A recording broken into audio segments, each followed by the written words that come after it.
Tanong niya, di ba mahal kayo ni Erica, Lolo? Bakit ganun? Kapidongski TV. Andan din po si Kapidongski. Kaya taga ano si Kapidongski, padada yan eh. Nabulusor, Kapidongski.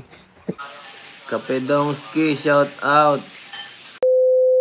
Kumpirmado, siya ang girlfriend ni Erica, kaya pala Lolo Miguel nagpahiwatig na may bagong mahal na si Erica.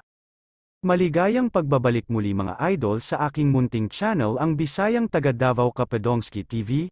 Please like this video at paunawa tapusin muna natin ang bidyong ito at unawain ang nilalaman ng video na ito bago magkomento. Daghang salamat mga idol sa pagsubaybay ninyo sa aking munting channel at shoutout pala sa mga masugid na subscribers sa aking channel. Shoutout po mga idol.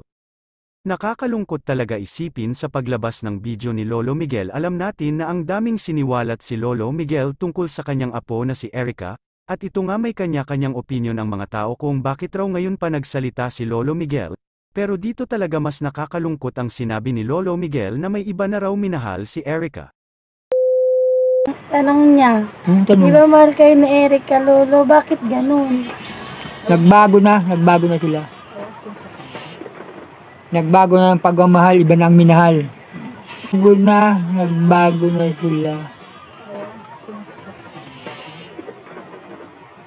Nagbago na ang pagmamahal, iba na ang minahal. Nagbago na sila. Nagbago na ang pagmamahal, iba na ang minahal.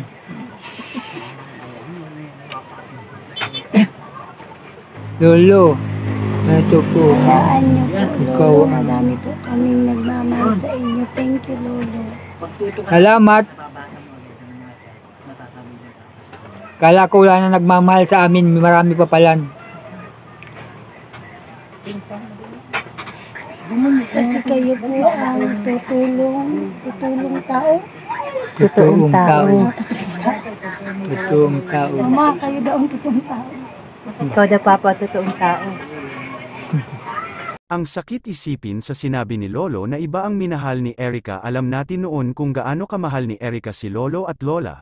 Pero bakit nagbago na si BB Girl Erica? Kaya pala sa video ni Lolo paulit-ulit na sinabi ni Lolo na iba ang minahal ni Erica, kaya pala ito na ang minahal ni Erica ang kanyang girlfriend. Ito ang opinion ko. Wala tayong karapatan na panghimasukan ang buhay nila dahil hindi tayo nagpapakain sa kanila. Pero masakit lang isipin ang sinabi ni Lolo Miguel na nagbago ng minahal si Erica. Kayo mga idol, anong opinion nyo sa sinabi ni Lolo Miguel? Comment down below at ating pag-usapan.